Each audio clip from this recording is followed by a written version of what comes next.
Bonjour à tous, de retour au cœur du SIA 2025 sur notre joli plateau où on cultive les échanges.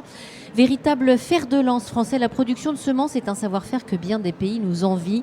La France est en effet reconnue comme étant le premier producteur semencier européen, toutes espèces confondues, et premier exportateur mondial de semences agricoles. La multiplication des semences en agriculture est donc un enjeu majeur qui touche à la fois les agriculteurs, les consommateurs et l'environnement. Ces enjeux sont agronomiques, économiques, environnementaux et sociaux. En outre, la multiplication des semences peut également présenter des défis. Quels sont-ils ? C'est ce qu'on va voir au cours de cette session avec mes invités que je suis ravie d'accueillir. Avec donc Hervé Baranger, responsable production semences fourragères chez Semences de France. Bonjour Hervé et bienvenue. Bonjour. À vos côtés, Anne Guéraud, directrice générale de la FNAMS, la Fédération nationale des agriculteurs multiplicateurs de semences. Bonjour Anne et bienvenue. Et merci infiniment puisque contrairement à ce que dit la slide au-dessus de vous, ça n'est pas Rachel Blumel qui est là, c'est bien vous. Anne, vous avez accepté de la remplacer au pied levé. Merci beaucoup et bienvenue. Et à mes côtés, Mathieu Kenson, éleveur, agriculteur, éleveur, multiplicateur de semences. Bienvenue Mathieu. Bonjour. Bonjour. On va démarrer la discussion avec vous, Hervé. Vous référencez des variétés. Vous avez aussi le rôle de multiplier les semences, notamment sur la partie fourragère. On sait que cette activité a subi de plein fouet les aléas climatiques, ce qui a rendu la production plus difficile en France. Expliquez-nous, dites-nous un petit peu en préambule ce qu'est Semences de France. Alors bonjour, Semences de France, c'est une des branches constituantes du pôle Bioline Seeds au sein du groupe InVivo. Et Semences de France, c'est également la marque sous laquelle sont distribués les produits agricoles vers nos distributeurs. D'accord. Voilà. Que veut dire multiplication des semences ? Vous faites quoi concrètement ? Alors, la multiplication des semences, c'est tout simplement le fait de multiplier de la génétique des semences mères qui viennent de la barre de l'obtention au départ, qu'on met en terre auprès des agriculteurs multiplicateurs. Et généralement, on est sur un coefficient, grosso modo, de 1%. Donc, quand on sème 1 kg, grosso modo, on va récolter 100 kg de semences derrière. D'accord, on multiplie par 100. Voilà, donc on démarre des semences de départ, de création variétale, pour aller jusqu'aux semences qui vont être proposées à la commercialisation pour les agriculteurs sur le marché classique. On va entendre Mathieu dans un instant justement son retour d'expérience, mais quels sont les enjeux de demain de maintenir cette multiplication en France ? Alors les enjeux déjà c'est de répondre aux enjeux, au changement climatique entre autres, oui. En proposant au travers de la génétique des variétés résilientes qui permettent de répondre à tous ces enjeux. De proposer aussi aux agriculteurs des variétés qui permettent de répondre à leurs enjeux économiques par rapport à la viabilité des exploitations. Et c'est comment demain produire plus avec moins et mieux. Puisque aujourd'hui on doit travailler aussi avec de moins en moins de pesticides, avec moins en moins d'eau et avec de moins en moins de terres agricoles. Exactement, et on rappelle qu'il y a 17 000 agriculteurs multiplicateurs aujourd'hui en France. Anne Guéraud, vous êtes, je l'ai dit, directrice générale de la FNAMS, la Fédération nationale des agriculteurs multiplicateurs de semences, organisation professionnelle agricole spécialisée donc dans cette multiplication des semences. Elle a été créée en 1956. Pourquoi aussi, de votre point de vue, c'est important de maintenir cette multiplication dans notre pays ? Alors le premier point très important, c'est que la semence, c'est la base de toute production végétale. Oui. Et que la souveraineté alimentaire de la France, elle commence par la souveraineté semencière. C'est extrêmement important de pouvoir disposer de variétés bien adaptées au terroir, au climat, aux différentes filières agroalimentaires françaises. Et c'est pourquoi nous œuvrons pour le maintien de cette multiplication dans des bonnes conditions économiques et environnementales. Et par ailleurs, pour les agriculteurs multiplicateurs, ce sont des cultures de diversification qui peuvent amener souvent, pour certaines espèces, de la valeur ajoutée sur des surfaces moindres. Ça permet aussi de maintenir des réseaux de fermes de taille moyenne dans des zones où l'agrandissement n'est pas forcément possible. D'accord. Et la diversification, c'est un peu le maître mot aussi actuellement pour diversifier les revenus, ne pas mettre tous ses œufs dans le même panier, oui. On va dire, en particulier dans une période où on est en phase de changement climatique et où c'est de plus en plus compliqué pour les agriculteurs. Et par ailleurs, c'est un savoir-faire français qui est reconnu au niveau français, européen, international, et c'est très important de pouvoir De le maintenir conserver. au travers de la technicité, notamment de nos agriculteurs multiplicateurs. Alors, qu'est-ce qui fait aujourd'hui la force de cette filière, selon vous ? Alors la force, ce sont les acteurs, donc un réseau d'agriculteurs multiplicateurs bien formés, bien spécialisés. On peut dire que nous contribuons à les accompagner dans leur spécialisation au travers des actions techniques que nous menons pour eux. Et puis la force de la filière, c'est aussi son organisation, puisqu'en France, au travers des différentes familles professionnelles regroupées dans l'interprofession des semences SEMAE, nous avons travaillé depuis des dizaines d'années à organiser notre filière pour mettre en place des conditions qui permettent de produire des semences de qualité. Par exemple, on a un système de cartographie des parcelles qui permet d'éviter que des espèces ou des variétés qui peuvent se croiser entre elles ne se retrouvent à proximité l'une de l'autre. Donc ça, c'est vraiment au sein de la filière, au sein de SEMAE, qu'on travaille ces aspects-là, et ça permet derrière de garantir une qualité irréprochable de nos semences. Et cette organisation, elle est ancestrale, enfin disons qu'elle est très ancienne au niveau français. On a aussi la contractualisation, par exemple, qui est un sujet pour certaines filières, mais dans la filière semences, ça existe depuis très très longtemps. Donc on est un petit peu en avance par rapport à d'autres filières agricoles, et c'est ça qui fait notre force. À l'inverse, quelles sont ses faiblesses ? L'accès à l'eau, peut-être ? Alors côté multiplicateur, effectivement, l'accès aux facteurs de production de manière un peu générale. Alors l'eau, c'est effectivement une condition sine qua non pour avoir certains types de contrats. Si on prend les semences potagères, si vous n'avez pas d'accès à l'irrigation, ça peut être très compliqué d'avoir un contrat. Après, pour les producteurs, c'est aussi la disparition des matières actives utilisables en production de semences, puisqu'il y a des normes de qualité qui sont strictes, et avec la disparition progressive des matières actives et donc des produits phytosanitaires qui les contiennent, on est obligé de trouver des solutions alternatives. Donc la FNAM, c'est une organisation qui travaille sur ces sujets-là, mais pour l'instant, évidemment, on n'a pas de solution pour toutes les problématiques. Oui. Et derrière, le risque, ça peut être la disparition pure et simple de certaines surfaces. Est-ce que c'est, peut-être question à tous les deux, un secteur qui est en prise avec les enjeux géopolitiques aujourd'hui ? Est-ce que ça a des conséquences sur cette activité ? Oui, clairement, Ouais. puisque, comme le disait Anne tout à l'heure, on est le premier pays exportateur au monde. Donc, ce qui se passe à l'Est, entre autres, a des impacts sur certaines En de nos Ukraine. espèces produites, plutôt sur des hybrides, maïs, tournesol, choses comme ça. Et après, pour compléter ce que disait Anne, il y a aussi aujourd'hui un changement générationnel au niveau des agriculteurs qui fait qu'on peut avoir des craintes sur le devenir de la production de semences au sein des exploitations déjà productrices, quoi. Vous partagez ce sentiment ? En fait, le conflit russo-ukrainien a effectivement des conséquences, et la Russie a émis des quotas a développé une politique semencière pour avoir des variétés qui sont produites chez eux, et a mis des quotas pour l'importation de semences en provenance de pays dits inamicaux. Et de fait, ça a forcément des répercussions à terme. Ça peut avoir des répercussions sur les surfaces en multiplication en France si les opérateurs ne trouvent pas d'autres débouchés pour ces surfaces. Et sur la transmission, est-ce que c'est aussi Le une crainte réseau que vous avez ? est une problématique. Alors, comme dans toutes les filières agricoles, nous ne sommes pas épargnés par le fait qu'il y ait de moins en moins d'agriculteurs. Et nous avons une attention particulière sur les jeunes qui veulent s'installer en multiplication de semences pour les accompagner au mieux. Et effectivement, maintenir le réseau, puisque tous les acteurs sont liés. Il y a une contractualisation. Donc tous les acteurs sont liés, et si un des acteurs est en récession, ça va forcément avoir des répercussions sur tous les autres. Un impact. Mathieu Quenson, bonjour. Vous êtes, je l'ai dit, agriculteur éleveur multiplicateur de semences de fourragères, orge, hybrides et céréales haute gamme. Vous êtes basé à côté de Le Quesnoy dans le 59, Oui, c'est tout bien à fait. ça. Alors être agriculteur, éleveur et multiplicateur de semences, ça consiste en quoi ?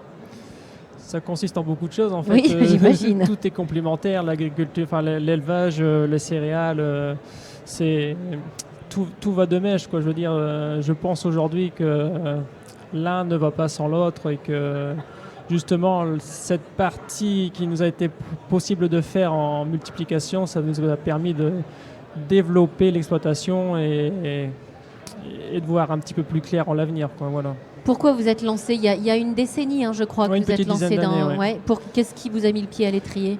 On nous a permis de le faire, on nous a demandé si ça nous intéressait, donc forcément on était un petit peu novices, mais bon, au bout de 2-3 ans, on a commencé à comprendre un petit peu les ficelles, on va dire, de cette production, et aujourd'hui on n'arrêterait pas, quoi, voilà. D'accord. C'est bien. Vous avez été accompagné au départ? Comment ça s'est Oui, passé? on a toujours un accompagnateur au niveau de Semences de France qui passe sur l'exploitation, qui passe sur les champs, enfin voilà. Et je veux dire, on a facilement son contact, on peut l'appeler, il est joignable facilement s'il y a un problème, s'il y a un souci, si on a une question. Et ils savent se libérer et venir si jamais Ils sont il y a dispo. souci. Voilà. Et justement, ça consiste en quoi cet accompagnement vers les agriculteurs multiplicateurs, Hervé? Qu'est-ce que vous fournissez? Alors, un contrat de multiplication, déjà, c'est un contrat qui est passé entre l'agriculteur multiplicateur et l'établissement Mhm. et qui est aussi encadré par le règlement technique qui a été mis en place et discuté par la profession. Lors de cet accompagnement, on accompagne l'agriculteur de la mise en place du choix de la parcelle, de la mise en place du suivi culture jusqu'à l'inspection de la culture pour valider qu'elle soit bien apte à passer en semence. Et on peut aller jusqu'à accompagner l'agriculteur à la décision de la récolte en fonction du besoin de l'agriculteur. C'est à l'initiative de l'agriculteur, de Semences de France, de la fédération, qui décide, qui impulse? Ça fait partie du cahier des charges, on va dire, de l'établissement, de l'engagement de l'établissement vis-à-vis de l'agriculteur multiplicateur pour que l'ensemble du process se passe bien. Pour l'agriculteur comme pour l'établissement. L'intérêt, c'est d'avoir un contrat qui soit gagnant-gagnant, Oui. à la fois pour l'agriculteur, mais aussi pour l'établissement. Nous, notre intérêt, c'est de récupérer des semences saines, loyales et marchandes. Mhm. Pour l'agriculteur, c'est d'avoir une culture qui lui permette d'avoir un revenu intéressant pour lui à l'hectare. Alors Mathieu, votre retour d'expérience, c'est quoi aujourd'hui? Le plus, le moins. Alors qu'est-ce qui fonctionne bien, qu'est-ce qu'il faut améliorer? Qu'est-ce qui fonctionne bien? Aujourd'hui, ce qui fonctionne bien, c'est d'avoir les semences en temps et en heure,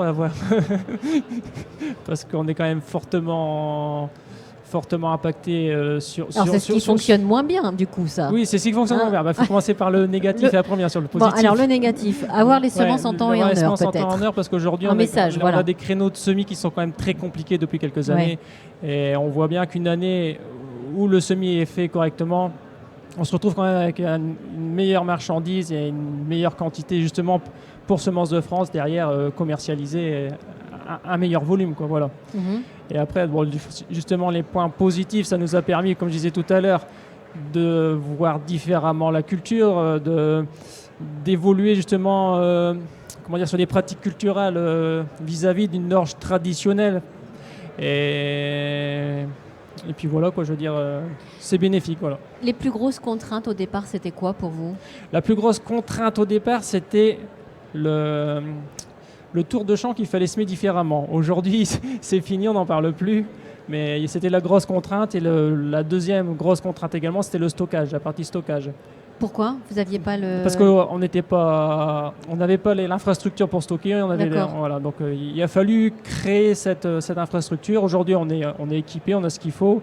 Donc on va dire que c'est du roulement. Voilà, c'est mieux. Être multiplicateur, ça rajoute, j'imagine, à l'activité déjà d'agriculteur, d'éleveur? Non, en fait, pas je veux dire, la partie escourgeon qui était semée à l'époque, aujourd'hui elle est semée en multiplication, donc ça ne change strictement rien. D'accord. Ce qui rajoute, qui prend peut-être un peu plus de temps, c'est le stockage et le rechargement en camion.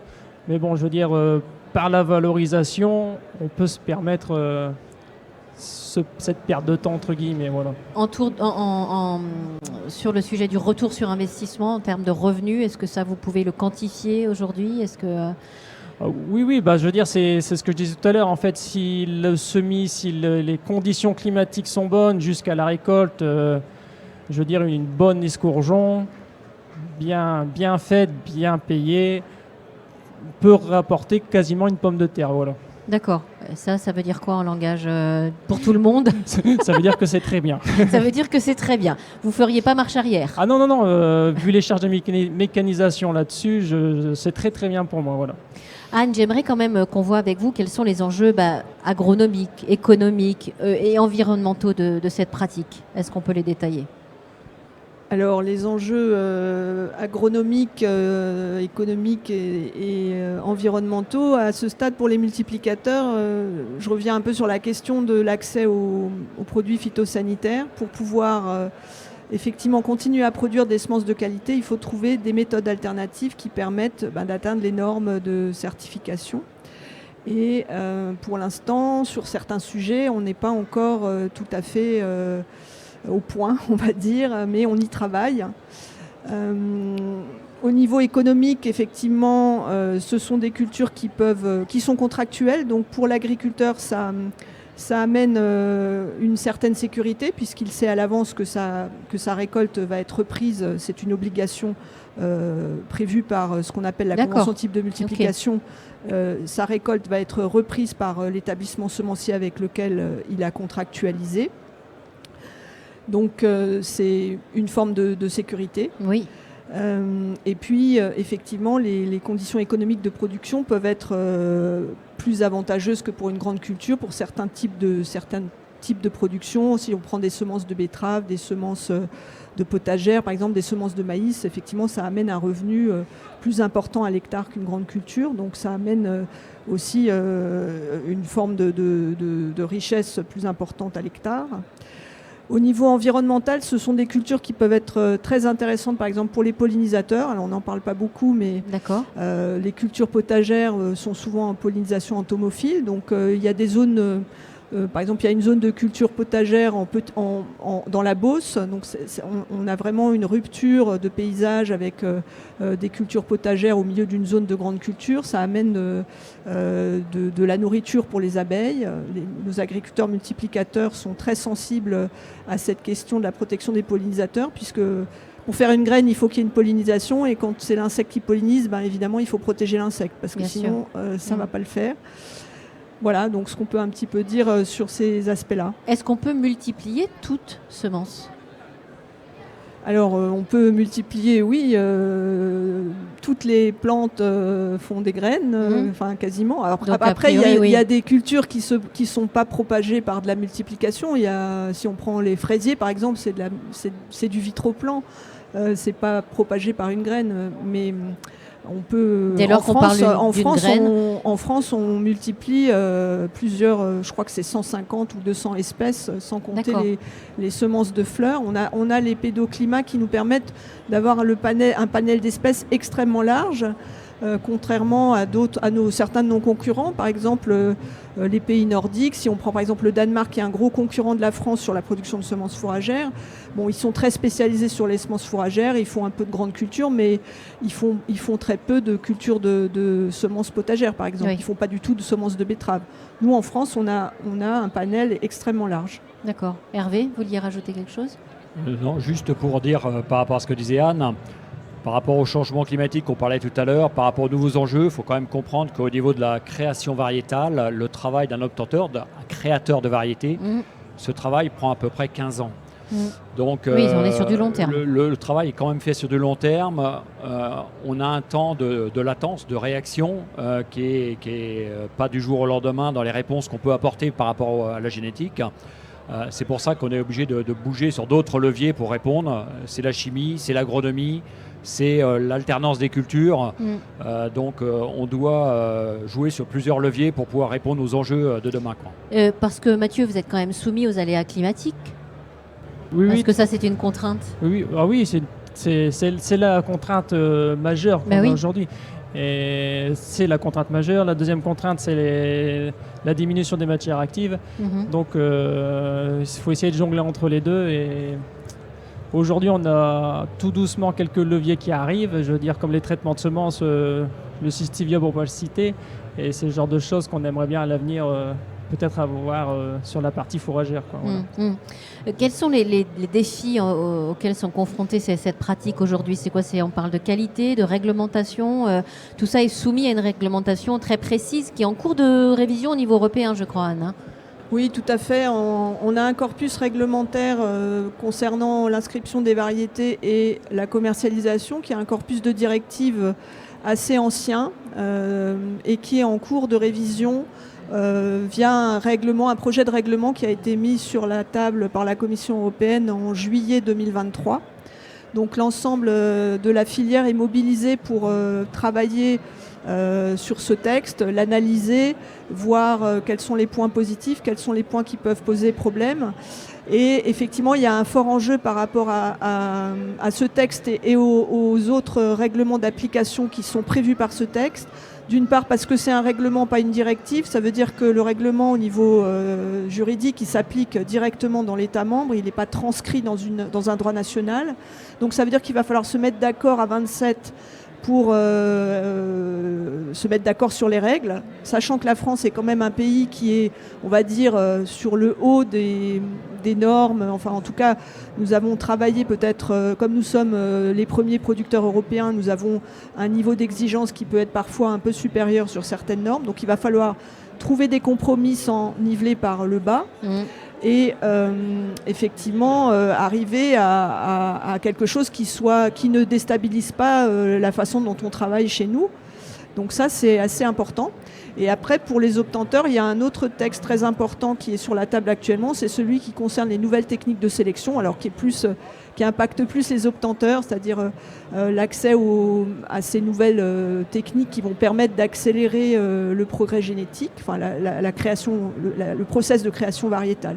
Donc c'est un texte qui est éminemment politique, tandis que le texte sur l'inscription et la commercialisation, c'est un texte qui est extrêmement technique et du coup, ça va être difficile au niveau des co-législateurs pour arriver à expliquer bien les choses et faire en sorte qu'on arrive à la fin à quelque chose d'applicable et qui ne déstabilise pas notre façon de travailler. Oui, et puis l'enjeu, c'est de trouver ce consensus qui s'appliquera à tous les pays, on est d'accord.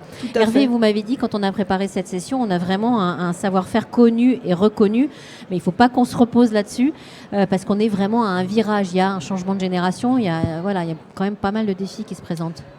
C'est tout à fait. Aujourd'hui, on est, comme vous le disiez en introduction, nous sommes les premiers producteurs européens, premiers exportateurs mondiaux. Mais il ne faut pas se reposer là-dessus, puisque en France, on est particulièrement restrictif sur la politique des phytos. Oui. Il y a la Commission européenne qui va interdire des produits phytos. En France, on va les interdire plus vite que ce qu'on interdit au niveau de l'Europe. Donc, ce qui peut créer de la distorsion de concurrence vis-à-vis de nos voisins européens sur la production. Donc aujourd'hui, face à des impossibilités ou des impasses techniques sur la production française, certains semenciers pourraient être contraints d'aller trouver des alternatives à l'étranger. Ce qui est le cas sur certaines espèces. Aujourd'hui, on n'a plus de solution malheureusement à apporter en France. Et c'est là qu'il faut qu'on soit vigilant à maintenir malgré tout ce niveau d'excellence qu'on a en France et qui représente l'ensemble de la filière. Ce n'est pas que les agriculteurs, c'est vraiment la composante des agriculteurs, de l'interprofession et des semenciers qui fait que l'ensemble fonctionne bien aujourd'hui, quoi. Mathieu, est-ce que vous faites du prosélytisme auprès des copains? Est-ce que vous allez les voir? Et qu'est-ce que vous avez envie de dire? Quel message vous avez envie de faire passer à ceux qui hésitent à se lancer dans cette pratique de multiplication des semences? Mais je pense qu'il n'y a pas beaucoup de questions à se poser. Si jamais on a l'opportunité de le faire, il faut le faire. De toute manière, ça permet d'avoir une meilleure visibilité après sur l'ensemble de ces cultures, de sortir un petit peu des sentiers battus des pratiques conventionnelles, ouais. Des itinéraires conventionnels qui sont donnés par les techniciens. Ouais. Ça permet de regarder un petit peu comment pousse la culture, comment le produit agit, comment la dose agit, ça permet de mieux comprendre. Ça permet de mieux comprendre l'ensemble en fait des interactions entre les produits, la culture et puis voilà quoi. Ça demande quoi? Ça demande de la patience, patience pas forcément, mais beaucoup d'observations. Et voilà, c'est tout ce que je peux dire. On arrive presque au terme de ce plateau. Est-ce que l'un et l'autre, vous avez un dernier message, Hervé, Anne, à faire passer? Écoutez, moi le seul message que je peux faire passer, c'est qu'on est sur un niveau aujourd'hui qu'il nous faut maintenir pour pouvoir continuer notre chemin demain et garder notre position au maximum. Maintenant, comme l'a dit Mathieu, il faut qu'on arrive à transmettre ça à un public plus large, plus jeune, puisque là, ce que je disais tout à l'heure, on arrive à un renouvellement de génération. Et les nouvelles générations, il faut qu'on arrive à les faire adhérer à ce projet pour pouvoir perdurer. Et arriver à des textes pour un consensus entre tous les pays, c'est bien ça, Anne, on l'a compris aussi. Oui, tout à fait. Pouvoir maintenir les piliers de la réglementation actuelle qui ont fait en fait aussi le succès de notre filière et pouvoir continuer à produire des semences de qualité pour toute l'agriculture, puisque la semence, c'est la base de toute l'agriculture. Et moi, je voudrais quand même terminer avec une félicitation à Mathieu qui a remporté cette semaine le prix modèle et allure pour votre Lisbeth, votre jument. C'est bien ça, Mathieu? C'est bien ça, oui. C'était lundi, le concours modèle allure dans la race Trait du Nord. Et la jument a remporté l'épreuve. Voilà. Et c'est la première année que vous venez au Salon de l'Agriculture. Vous n'êtes pas venu pour rien quand même? Non, on n'est pas venu pour rien. C'était la plus jeune du panel. Et on est venu avec... c'est la jument de ma fille. Donc ma fille est venue avec nous aussi pour la présenter. Voilà. Bon, comment elle va, Lisbeth, après Lisbeth, tout elle est un peu chafouin. Elle est un peu perturbée. Voilà. Elle a hâte de retrouver sa prairie et puis son calme. Voilà. Vous la féliciterez pour nous, vous lui ferez un gros câlin de notre part. Je vous remercie. Merci beaucoup et bravo Mathieu. Merci à tous les trois pour ce plateau très intéressant et très pertinent. Excellent salon à tous. Merci. Excellent salon à vous et à très bientôt. Merci beaucoup.